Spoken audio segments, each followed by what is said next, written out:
Hello అండి, ఈరోజు నేను చూపించబోయే వీడియో వచ్చేసి కొత్తగా ట్రై చేస్తున్నాను. రౌండ్ బెల్ట్ బ్లౌజ్ కటింగ్ అనమాట. ఆల్రెడీ నేను princess cut blouse with boat neck, లేకపోతే cross cut blouse, katori cut blouse ఇవి ట్రై చేశా, కానీ ఇది ఇంతవరకు ట్రై చేయలేదు. ఈ మధ్య యూట్యూబ్లో వస్తుంది కదా. దీని హ్యాండ్స్ కోసం నేను శారీలో పీస్ కూడా తీసి పెట్టుకున్నా. కృష్ణ ముకుంద మురారి అయినా దాంట్లో కృష్ణ హ్యాండ్స్ లాగా పెడదామనేసి లైనింగ్ వచ్చేసి 1 మీటర్ తీసుకున్నానండి. ఇది వచ్చేసి క్రాస్ కట్ బ్లౌజ్ లానే ఉంటుంది, కానీ షేప్ బెల్ట్ దగ్గర కొంచెం చేంజ్ అవుతుంది. మిగతాదంతా సేమ్ టు సేమే. ఫస్ట్ అయితే మనకి బ్లౌజ్ నుంచి 2 మెజర్మెంట్స్ చాలండి. బ్యాక్ పార్ట్ లెంత్ నాకు బ్యాక్ పార్ట్ లెంత్ వచ్చేసి 13.5 వచ్చిందండి. ఈ 13.5 ఇంచులకి 1 ఇంచ్ ఖర్చు కలుపుకొని మార్కింగ్ చేసుకోవాలి. కింద వచ్చేసి మనం ఈక్వల్గా ఒక మార్కింగ్ అయితే చేసుకోవాలండి. అంటే అక్కడ కింద ఈక్వల్ లెంత్ లేదు కదా, మెజర్మెంట్స్ తేడా రాకుండా. అండ్ బ్యాక్ పార్ట్ లెంత్ నేను ఖచ్చితంగా ఒక 1 ఇంచ్ అయితే ఖర్చు అనేది తీసుకోవాలండి. ఎందుకంటే వాష్ చేశాక సింక్ అయిపోతుంది అందుకని. సో 2 సైడ్స్ తీసుకున్న తర్వాత లెంత్ అనేది వెస్ట్ లెంత్ మెజర్ చేసుకోవాలి బ్లౌజ్లో. నాకైతే 27 వచ్చింది. సో దగ్గరగా 28 అయితే మనకి బాగుంటుంది, మరీ టైట్గా ఎందుకనేసి 28 తీసుకున్నా. 28లో 4వ భాగం 7 ఇంచులు ఇక్కడ నేను మార్కింగ్ చేసుకున్నాను. ఒక 1 ఇంచు బ్యాక్ టక్స్ కోసం అనమాట. 7 ఇంచులు నడుము లూజ్లో 4వ భాగం తీసుకొని ఒక 1 ఇంచు బ్యాక్ టక్స్ తీసుకొని 1.5 ఇంచు ఖర్చు అయితే తీసుకుంటున్నాను. మరీ అంత ఖర్చు ఎక్కువ పెట్టినా బాగోదు కాబట్టి 1.5 ఇంచు. సో మొత్తం కలిపి 9.5 వచ్చింది. లెంత్ 14.5 అండ్ విడ్త్ వచ్చేసి 9.5. సో ఇలా మనం మార్కింగ్ చేసుకొని మొత్తం ఒక బాక్స్ లాగా క్రియేట్ చేసుకోవాలన్నమాట. అంటే 2 సైడ్స్ లెంత్ పెట్టుకోవాలి, 2 సైడ్స్ వచ్చేసి విడ్త్ పెట్టుకోవాలన్నమాట. సో మొత్తం మార్కింగ్ చేసుకున్న తర్వాత మనము నెక్, షోల్డర్, చెస్ట్ ఇవన్నీ మార్కింగ్ చేసుకోవచ్చు. ఇలా బాక్స్ అనేది క్రియేట్ చేసుకోవడం వల్ల మెజర్మెంట్స్ అటు ఇటు కాకుండా ఉంటాయండి. ఇప్పుడు నేను షోల్డర్, నెక్ కలిపి 5 ఇంచులు పెట్టుకున్నాను. అదే 5 ఇంచులు కింద నుండి కూడా మనము మార్కింగ్ చేసుకోవాలన్నమాట. ఇంకా పైనుండి 6 ఇంచులు నేను ఆర్మ్ డౌన్ కోసం తీసుకున్నాను. ఏ సైజ్ వాళ్ళకైనా 6 ఇంచులేనండి. నేను ఇది 28 సైజ్ కాబట్టి స్మాల్ సైజ్ అండి ఇది. అదే 6 ఇంచులు అక్కడ నుండి మార్కింగ్ చేసుకుంటాం, ఎందుకంటే ప్రతి మెజర్మెంట్ అనేది క్లియర్ కట్గా ఉంటుందండి. 25 నడుము లూజ్ అంటే 30 కంటే తక్కువ ఉంటే చిన్న సైజ్ బ్లౌజ్ కదా. సో వీళ్ళకి ఏంటంటే షోల్డర్, నెక్ కలిపి 5 ఇంచులు తీసుకోవచ్చు. ఆర్మ్ డౌన్ ఎవరికైనా 6 సో 6 తీసుకోవచ్చు.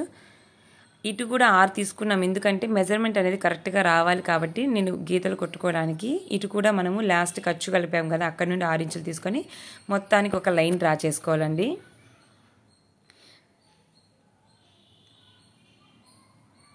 నెక్స్ట్ చెప్పాను కదా, చెస్ట్ అనేది మనకి నడుము లూజ్ 4వ భాగం 7 ఇంచులు వచ్చినప్పుడు దానికి 1 ఇంచ్ కలుపుకుంటే సరిపోయేది చిన్న సైజు బ్లౌజులకి అయితే. అంటే మొత్తం 8 చెస్ట్ 8 ఇంచులు, 1.5 ఖర్చు ఇలా మార్కింగ్ చేసుకోవాలండి. సింపుల్గా చెప్పాలంటే ఇందాక మనం టక్స్తో కలిపితే మార్కింగే చెస్ట్ అయిపోతుంది. 7 ఇంచెస్ నడుము లూజ్లో 4వ భాగం ప్లస్ 1 ఇంచ్ టక్స్, చెస్ట్ కూడా 8 ఇంచులే. ఈ ఆర్మ్ రౌండ్ కోసము 1.5 ఇంచులు మార్కింగ్ చేసుకున్నానండి. సో దీనికి మనం రౌండ్ అనేది కర్వ్ స్కేల్ ఉందండి, దాన్ని యూజ్ చేసి నేను కర్వ్ తీసుకుంటాను. చెస్ట్ మార్కింగ్ 8 ఇంచులు దాటి మనం కర్వ్ అనేది తీయకూడదండి. చూసారు కదా, ఆ మార్కింగ్ లోపలే ఆ లైన్ అనేది ఎండ్ అయిపోవాలి. మార్కింగ్ దాటి మనం లోతు ఇలా తీసామంటే బ్లౌజ్ అనేది చెడిపోతుంది. ఇలా కర్వ్ తీసుకున్న తర్వాత మనము నెక్, షోల్డర్ కలిపి 5 ఇంచులు తీసుకున్నాం కదా. నేనైతే నెక్కి 2 ఇంచులు, షోల్డర్కి 3 ఇంచులు మార్కింగ్ చేసుకుంటున్నాను. ఇప్పుడు ఇది బ్యాక్ పార్ట్ అని చెప్పా కదా, బ్యాక్ డీప్ నేను పైనుండి 10 ఇంచులు పెట్టుకొని అక్కడ నుంచి నెక్ విడ్త్ 2.5 ఇంచులు పెట్టుకున్నానండి. పైన 2 ఇంచులు పెట్టుకొని కింద 2.5 ఇంచులు పెట్టుకున్నాను. ఈ మార్కింగ్స్ని జాయిన్ చేసుకొని మనము నెక్ రౌండ్ కూడా తీసుకోవాలండి. ఎందుకంటే పైన 2 కింద 2 పెట్టకూడదు. 2కి 1/2 ఇంచ్ అయినా 2.5 అయినా 3 అయినా పెట్టుకోవాలి. నేనైతే 3 ఇంచులు పెట్టుకున్నానండి. ఇందాక 2.5 అని చెప్పుంటానేమో. 3 ఇంచులు మార్కింగ్ చేసుకొని రౌండ్ తీసుకున్నాను.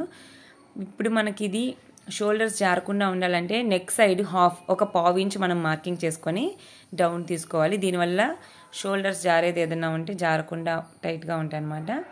ఈ ప్రాబ్లం చాలామంది ఫేస్ చేస్తూనే ఉంటారు.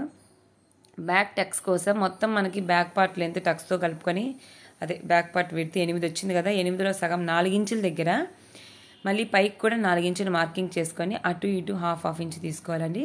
అంటే 1 ఇంచ్ తీసుకున్నాం కదా టక్స్ కోసం, హాఫ్ ఇంచ్ మార్కింగ్ చేసుకోవాలి. సో ఈ మార్కింగ్స్ని కలిపేసుకోవడమే అండి. బ్యాక్ పార్ట్ లెంత్లో సగం అంటే 8 ఇంచులో సగం 4 ఇంచుల దగ్గర మళ్ళీ పైన 4 ఇంచులు మార్కింగ్ చేసుకొని అటు హాఫ్ ఇంచు ఇటు హాఫ్ ఇంచు మార్కింగ్ చేసుకుంటే బ్యాక్ టక్స్ వచ్చేసింది. దీన్ని నేను మార్కర్ వీల్తో మనం మార్క్ చేసుకుంటే బ్యాక్ కూడా దీని ప్రింట్ పడిపోతుంది. మనం ఇంకా పెన్సిల్తో దాన్ని గీసుకోవచ్చు అనమాట. సో చూసారు కదా, బ్యాక్ పార్ట్ దేనికైనా సేమేనండి, ఏ బ్లౌజెస్కి అయినా కానీ. కాకపోతే బోట్ నెక్ వాటికి మెజర్మెంట్స్ మారిపోతాయి. ఇది నార్మల్ బ్లౌజ్ కాబట్టి దీనికైతే ఇట్లా ఉంటుంది. టోటల్ మెజర్మెంట్స్ ఒకసారి చూడండి.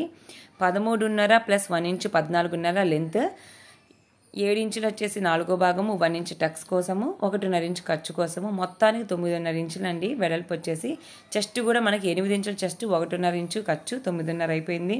5 ఇంచులు నెక్ షోల్డరు, దాంట్లో 2 ఇంచులు వచ్చేసి నెక్, 2 ఇంచుల నెక్, 3 ఇంచుల షోల్డరు, 6 ఇంచులు వచ్చేసి ఆర్మ్ డౌన్. ఇక్కడ మనం తీసుకున్న ఆర్మ్ రౌండ్కి 1.5 ఇంచు తీసుకున్నామండి. సో ఇది ఫైనల్గా చెప్పేశాను. ఎక్కడ కూడా మనం కట్ చేసే ముందే ఒకసారి క్లారిటీగా కొలతలన్నీ చూసుకోవాలి. కట్ చేశాక మనం ఏం చేయలేము, ఎందుకంటే ఒకసారి మన మైండ్ ఎక్కడో ఉంటుంది. సో ఇలా జాగ్రత్తగా అన్నీ కరెక్ట్గా పెట్టామా లేదా మెజర్మెంట్స్ అని చూసుకొని ఖర్చులు పెట్టుకున్నామా లేదా అని కట్ చేసుకోవడమేనండి. సో నేను కూడా యూట్యూబ్లో చూసే నేర్చుకున్నానండి, మరెక్కడా చూసి నేర్చుకోలేదు. ఇప్పుడైతే నేను నెక్ కట్ చేయట్లేదండి, ఎందుకంటే నెక్ కట్ చేసామంటే ఫ్రంట్ పార్ట్ మనం ఆది తీసుకోవడానికి కుదరదు. సో అందుకని నేనైతే నెక్ కట్ చేయను. సో మిగతా అదంతా ఇలా కట్ చేసుకుంటాను అనమాట. బ్లౌజ్ పీస్ అనేది కదలకుండా పెట్టుకొని జాగ్రత్తగా మన వైపు తిప్పుకుంటూ కట్ చేసుకోవాలి. నేను చెప్పాను కదా యూట్యూబ్లో చూసి నేర్చుకున్నాను. ఈ మధ్య యూట్యూబ్లో ఇది కూడా చూశానండి, round belt cutting. So try చేద్దాంలే. షేప్ బెల్ట్ అంటే క్రాస్ కట్ బ్లౌజ్లోనే కొంచెం ఏంటంటే చిన్న మార్పులు చేసుకుంటే ఇది వస్తుందండి. సో బ్యాక్ పార్ట్ అయితే సేమే నేను చెప్పాను కదా. సో ఈ రౌండ్ దగ్గర కూడా జాగ్రత్తగా కట్ చేసుకోవాలండి. మనము ఎక్కడ కూడా మనం మార్కింగ్ చేసుకున్న దాని మీదే కట్ చేయాలి, కానీ అటు ఇటు పోకూడదు. మార్కింగ్ చేయడం ఎంత ఈజీనో కటింగ్ చేయడం కూడా అలానే ఉండాలి. కష్టంగానే ఉంటుంది, కానీ చేయాలి, నీట్గా చేయాలి. సో చూసారు కదా, మీకు గన వీడియో హెల్ప్ అయితే వీడియో నచ్చితే లైక్ చేయండి. థ్యాంక్ యూ ఫర్ వాచింగ్ అండి. సో ఇలాంటి మరిన్ని వీడియోస్ కోసం నా ఛానల్ సబ్స్క్రైబ్ చేయండి. సో ఈ బ్లౌజ్ ఫ్రంట్ కటింగ్ కానీ హ్యాండ్స్ కటింగ్ కానీ నేను మళ్ళీ వీడియోస్ పోస్ట్ చేస్తానని. Until then keep watching. Bye bye. Thank you for watching.